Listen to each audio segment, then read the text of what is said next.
أعوذ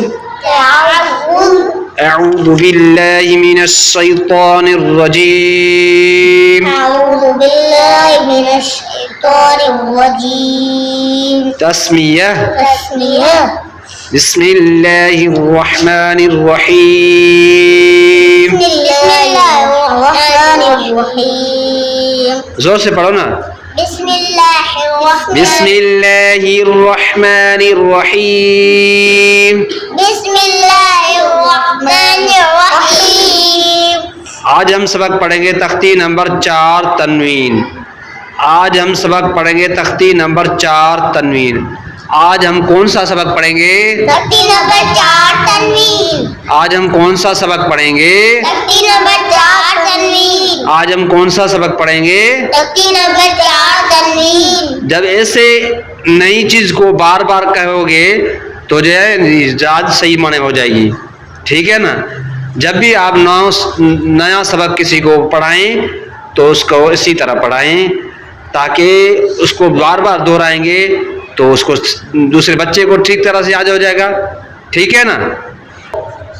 ٹھیک ہے. جو سبق آپ نیا سبق سنائیں گے کسی کو یاد کروانے یا کسی کو پڑھائیں گے تو اس کو جو ہے بار بار کہنا ہے. ٹھیک ہے.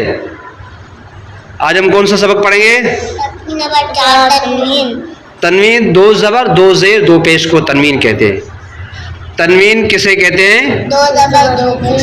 زور سے 2 زبر 2 زیر. شاباش. تنوین کسے کہتے ہیں؟ 2 زبر 2 زیر 2 پیش. تنوین کہتے ہیں.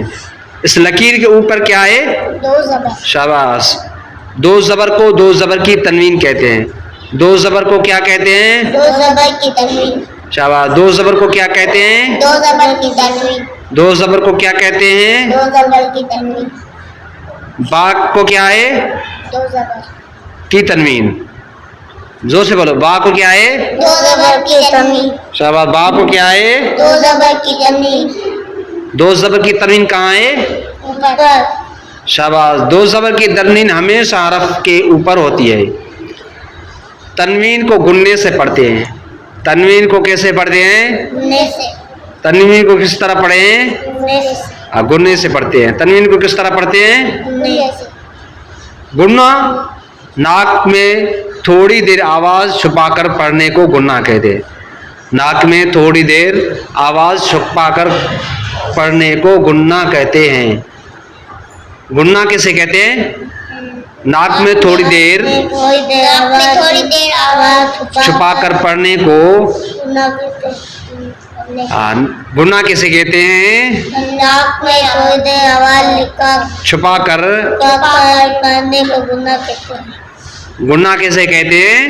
ناک میں آواز چھپا کر پڑھنے کو گننا کہتے ہیں. اچھا بھائی یہ بھی صحیح ہے. ناک میں آواز چھپا کر پڑھنے کو گننا کہتے ہیں. اب گننے کی مقدار کیا ہے؟ 1 الف کے برابر گننے کی مقدار ہے. گننے کی مقدار 1 الف کے برابر ہے. 1 الف کا اندازہ کس طرح لگائیں؟ بند انگلی کو درمیانی رفتار سے کھولنا اور کھلی ہوئی انگلی کو درمیانی رفتار سے بند کرنا. گننے کا مقدار کیا ہے؟ 1 الف کے برابر. 1 الف کا اندازہ کس طرح لگائیں؟ بند انگلی کو درمیانی رفتار سے کھولنا اور کھلی ہوئی انگلی کو درمیانی رفتار سے بند کرنا. گننے کا مقدار کیا ہے؟ 1 الف کے برابر. گننے کا مقدار کیا ہے؟ 1 الف کے